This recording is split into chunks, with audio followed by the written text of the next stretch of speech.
para falar das tomadas de decisão que muitas vezes, com excelência, elas podem e devem ser divididas com cada um dos pacientes, e para falar desse olhar médico sobre as tomadas de decisão, como tratar essas doenças e como escutar o que o paciente tem para dizer a respeito dos tratamentos, claro, quanto mais ele conhecer, quanto mais ele conseguir comunicar-se sobre isso. Eu tenho a grande alegria de convidar um colega que tem uma credencial infinita. Ontem eu perdi, acho que quase toda a tarde falando das credenciais dele, mas eu tenho uma coisa só para dizer, que ele é um querido da ABCD. É o Dr. José Miguel Luz Parente.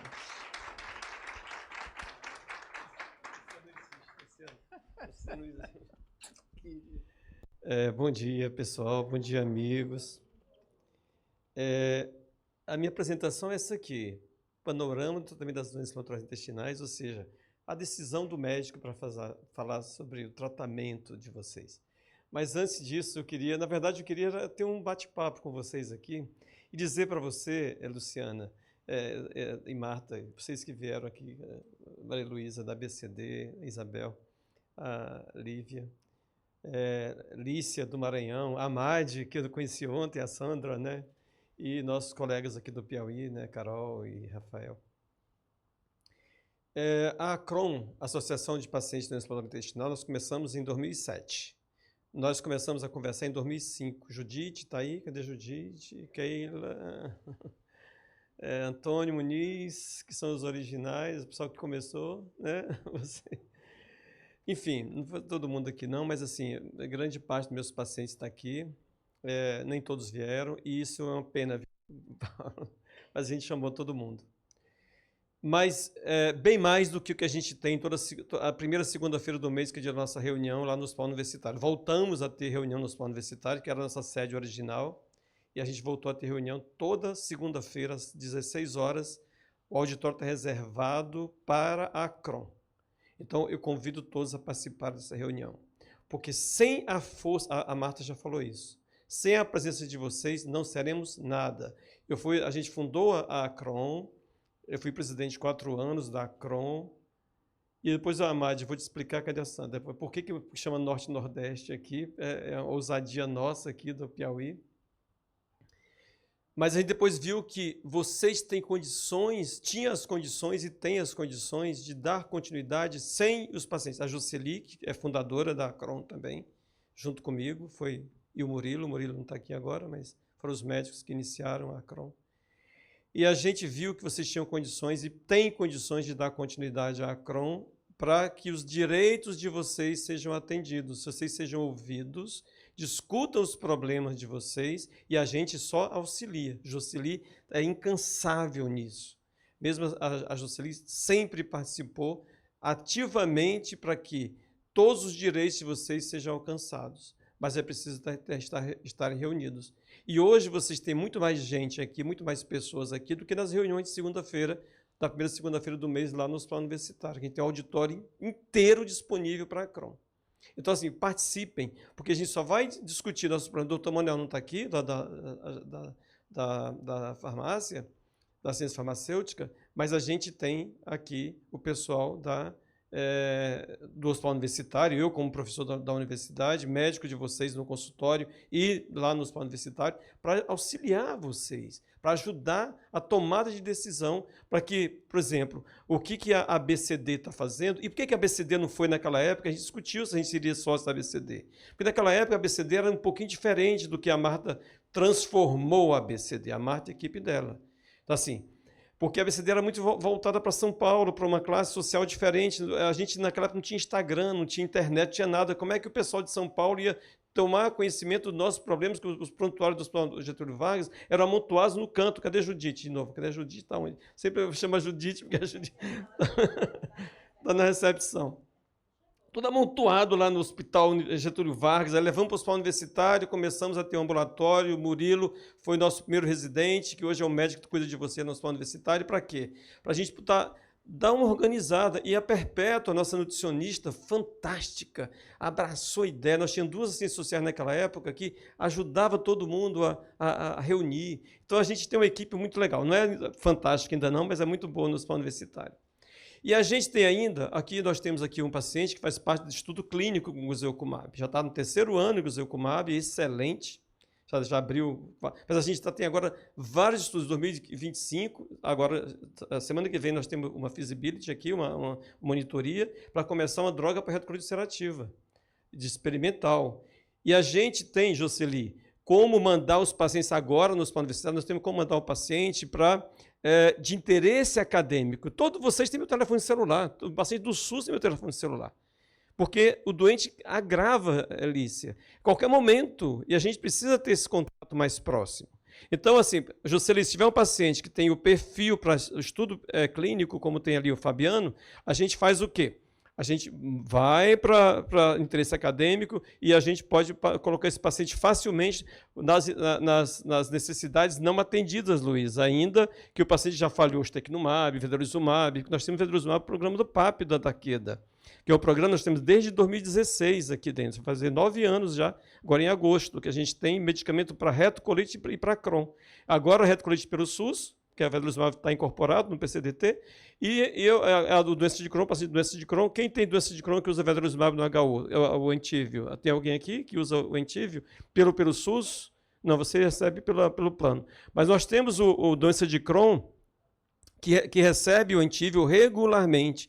E a gente teve uma publicação agora com o Sandro, lá que a gente começou o estudo aqui no Piauí, e a gente está sendo publicado agora, e ano passado ganhou o 1º lugar. O Sandro é de Ribeirão Preto, da USP Ribeirão Preto. Primeiro lugar nos Estados Unidos, lá no AIBD, um trabalho que começou aqui com o hospital universitário e deu continuidade, ou seja, a gente tem como fazer estudos clínicos. Então, Jocely, e qualquer médico que tenha paciente, e vocês que têm a doença, que não está respondendo à terapia convencional e que o médico achar necessário entrar no estudo clínico, em 2026 teremos bastante estudos no hospital universitário. Então, tem como me acessar via o médico, sabe, mandar encaminhar para a gente. Mas muito bem.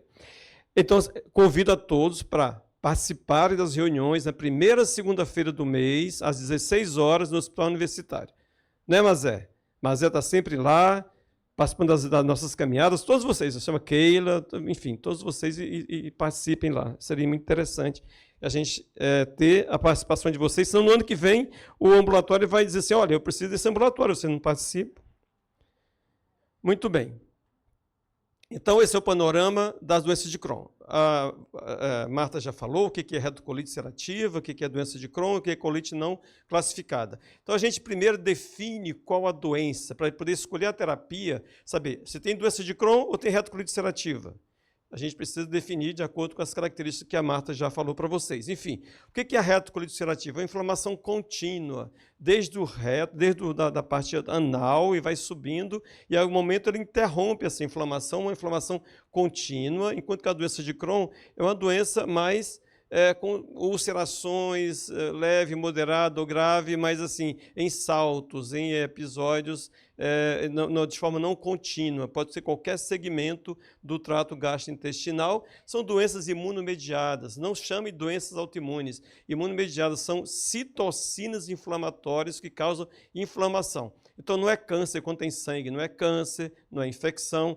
Quando tem infecção, às vezes é uma doença mais limitada, como falou a Marta aqui agora. Você tem uma doença de 1 semana, 2, até 1 mês, às vezes aqui no Piauí, a gente tem muita doença infecciosa que dura um pouco mais tempo. Mas, em geral, acima de 4 semanas, a doença crônica, e o diagnóstico tem que se impor à presença de uma inflamação crônica, que é a retocolite ulcerativa, ou é a doença de Crohn.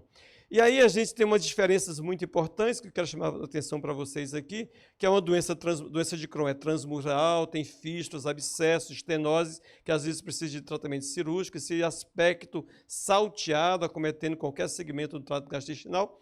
E a dor abdominal e a diarreia são as manifestações clínicas assim, mais exuberantes, que chamam a atenção, além da perda de peso, às vezes uma febre de causa desconhecida.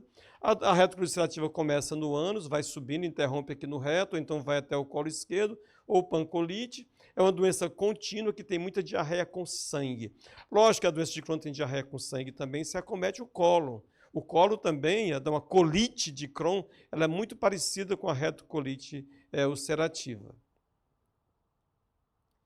E como é que o médico, nesse caso é o médico mesmo que vai fazer o planejamento. A equipe que trata da doença de Crohn é uma equipe multiprofissional, mas o planejamento terapêutico é feito pelo seu médico, o médico que deve fazer a escolha. E ele planeja a partir das manifestações clínicas, depois a gravidade clínica, a localização da doença, e é claro, se tiver manifestações intestinais. Eu coloquei esse slide aqui para mostrar que, às vezes, o curso clínico da retocolite ulcerativa, às vezes a doença de Crohn é meio parecida com isso aqui também. Às vezes o paciente tem sintomas intestinais leves e após uma fase muito aguda. Às vezes ele tem leve, vai e volta, de repente tem uma agudização muito importante, ou às vezes ele tem só manifestações contínuas, graves, ou então graves, mas que depois tem períodos intercalados sem sintomas. Então é muito variável o início da doença e o curso da doença. Então por isso que às vezes fica muito confuso para nós aqui do Piauí, do Maranhão, a gente definir se a pessoa tem uma doença inflamatória intestinal, porque passa despercebido como fosse uma infecção intestinal. Mas reparem bem, se um parente de vocês, ou vocês no começo, ou um amigo de vocês, tiverem começando a ter esses sintomas muito exuberantes, vai e volta, trata de infecção intestinal, trata da parasitose, o diagnóstico de doença inflamatória se impõe. Claro que pode ser outras colites, outras inflamações intestinais, doenças celíacas na infância, adolescência, mais frequentemente. Aqui no Piauí a gente tem pouquíssimo. A maioria do pessoal aqui é miscigenado, não tem gente muito branca aqui no Piauí, nem muito negra aqui no Piauí. A gente é mais misto aqui, 50% a 60%, mais de 55% a 60% dos pacientes são, pelo IBGE, são da raça de cor parda, né, raça? Isso não é raça, não tem raça aqui no Piauí. Todo mundo aqui é pardo aqui, mas é pela cor da pele, entendeu? 9%, 10% são negros, que se autodefinem como negros, e mais ou menos uns 20% a 30% que se definem como brancos. Mas os brancos nossos aqui não são caucasianos, não, são meio brancos, assim, tipo, como ele diz assim, você é branco? Não, eu sou branco, coisa nenhuma, eu sou pardo, sou misturado aqui.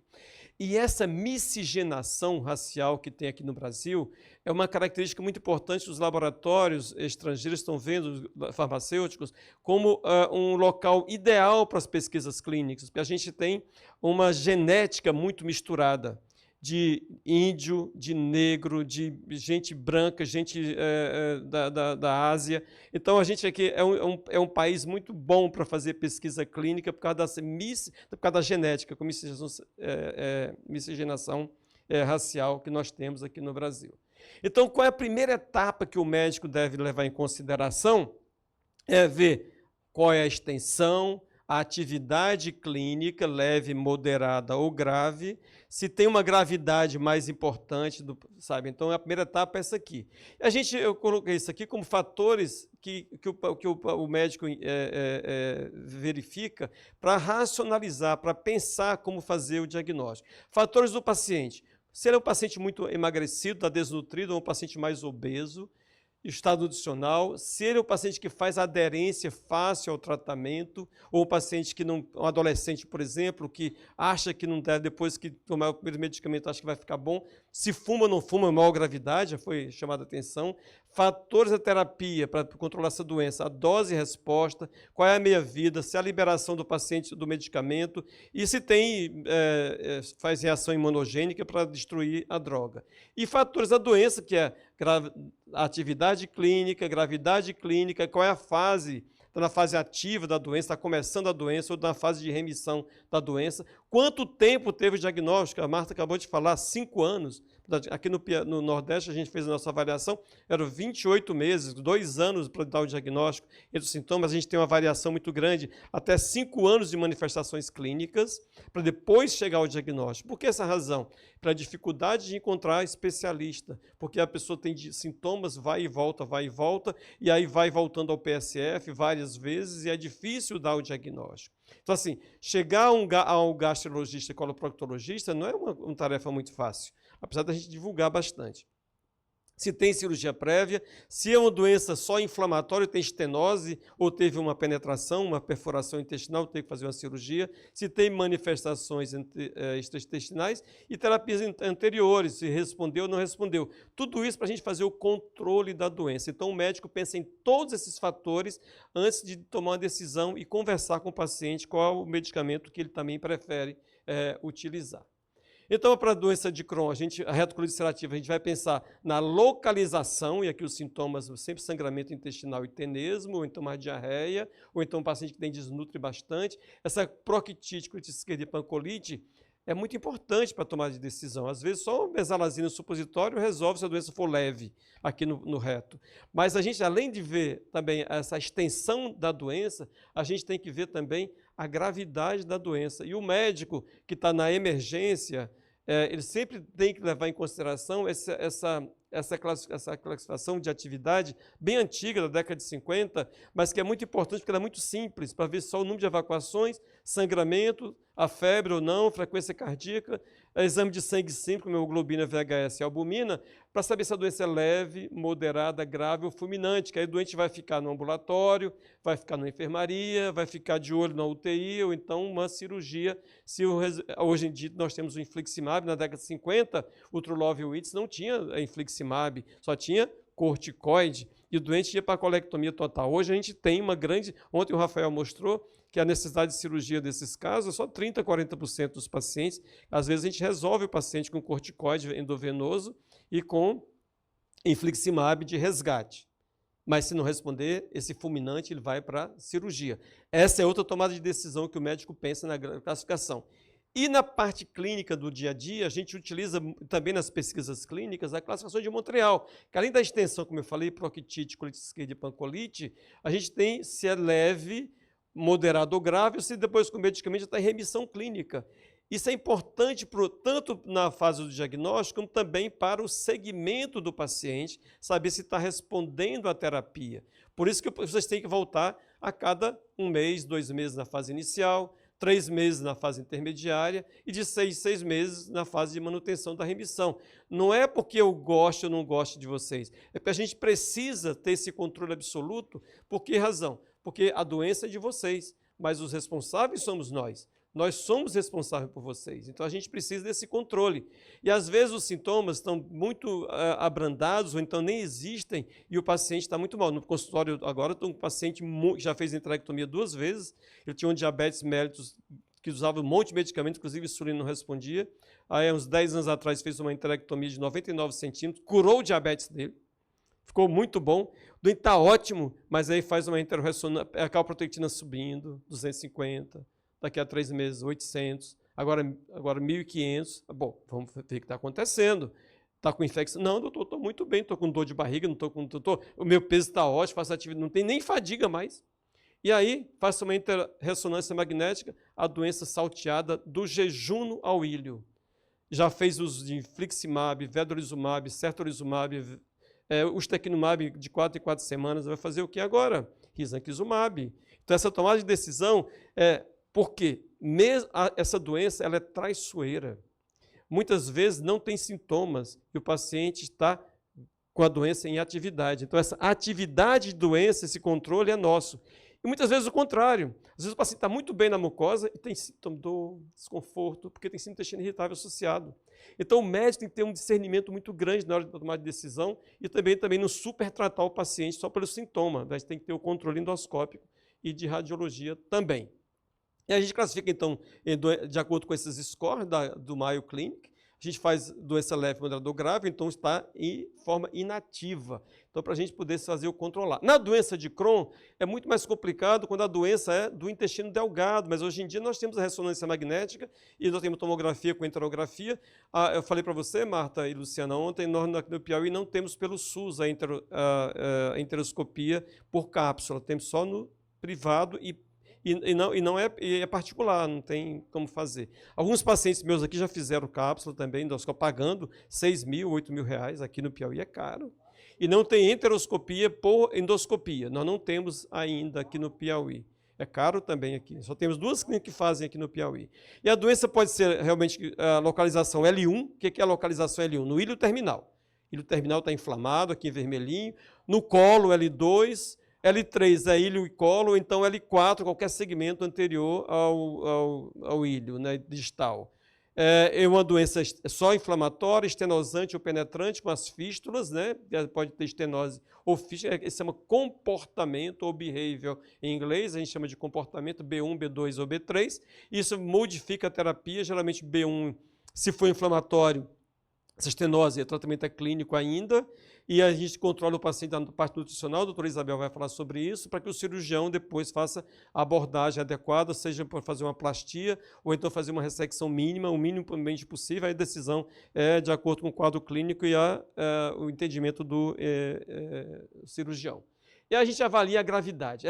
A gente coloca no LME, que a Luísa chamou de LME, porque ela é paulista, bota LME, mas nós aqui falamos LME. O nosso LME, viu? O LME de vocês, o nosso LME, para vocês entenderem que o LME nosso, a gente coloca ou o EADC, o CDAI, ou então, mas é complexo isso, mas o Fabiano sabe como é que ele faz, ele preenche a cadernetinha dele lá, obrigatória da pesquisa clínica, ele mesmo preenche, e aí a gente faz o HBI, que é mais fácil, e do ponto de vista de manutenção assim, de vocês, o HB, mas só são 5 componentes para saber se a doença está em remissão, leve, moderada ou grave. E aí a Luísa chamou a atenção, às vezes a gente esquece de colocar isso lá na anamnese, naquele laudo do LME. E se não colocar o CDAI, ou IADC, ou Harvard Bradshaw, ou o Mayo Clinic Score, vocês voltam. Não tem jeito, voltam mesmo. E eu chamo a atenção também para a dose da medicação, porque às vezes, como a Luísa falou, às vezes o residente está preenchendo, e a gente às vezes modifica a dose do medicamento e na hora de preencher lá nos 6 meses, a gente não se atenta e volta. Então eu chamo a atenção de vocês para isso, do LME, para que vocês olhem se a gente assinou adequadamente, se a gente colocou qual é a cor da pele. Quem preencheu foi o médico ou foi vocês que preencheram, geralmente somos nós que preenchemos. Porque se não assinalar, isso o nome da mãe está correto. Porque às vezes Maria Luísa com S ou com Z faz diferença lá no SUS. Então tem que ser com a letra, o mesmo nome. Não pode ter Maria Luísa com S e Maria Luísa com Z. Ou é uma coisa ou é outra. Então, assim, é de acordo com a identidade de vocês. Isso aqui é muito importante que vocês preenchem isso aqui. E a gente coloca os fatores assim que chamam a atenção de maior risco para a doença de Crohn. Quando tem, e da retocolite, idade jovem. Ontem a nossa Lívia está aqui, a nossa pediatra, gastropediatra. Criança é mais grave, mas adultos abaixo de 30 anos ou abaixo de 40 retocolite ulcerativa. Uma doença perianal ou retal grave também é maior gravidade, uma doença extensa na retocolite ulcerativa. Uma carga inflamatória PCR ou calprotectina muito elevada. E um comportamento penetrante estenosante da doença de Crohn, tabagismo, sabe, para a doença de Crohn, não para a retocolite ulcerativa, e corticoide, ou uma doença de longa duração para a retocolite ulcerativa e uma infecção concomitante chamada Clostridium difficile ou CMV. A segunda etapa, depois de definir a extensão e a gravidade da doença, qual a medicação que o médico vai utilizar? Porque a quantidade é muito grande, mas aí a gente sempre utiliza as diretrizes do ECO e do GDIB, aqui eu trouxe do ECO para vocês, que diz que não há evidência para orientar qual é a terapia melhor. Vai depender da eficácia, segurança, preferência, característica da doença do paciente ou do próprio paciente e o acesso. Tudo isso a gente leva em consideração na hora de tomar a decisão daquelas do PCDT ou do rol da ANS, de acordo com todas essas variáveis que eu estou explicando aqui agora. Mas a gente tem os pilares da bioética. E aí o médico deve pensar sobre isso. É benéfico para a gente, para o paciente? Não vai fazer mal, ou seja, a segurança do paciente? O paciente tem autonomia para escolher, junto com a decisão do médico também, para fazer essa escolha da terapia? A gente pode realmente... às vezes o paciente diz o seguinte, doutor Zé Miguel, e se fosse o senhor, usaria qual? A gente disse, olha, eu preferia essa ou aquela, mas assim, você prefere venoso ou subcutâneo? Tá? Estou falando de terapia avançada, doença moderada ou grave, a maioria das vezes. E a gente tem acesso. O grande problema, Luísa, realmente é o acesso. Porque às vezes, mesmo na ANS, nos planos de saúde daqui do Piauí, Marta, está no rol da ANS, mas tem o atraso da entrega, tem o enrola, tem não sei o quê.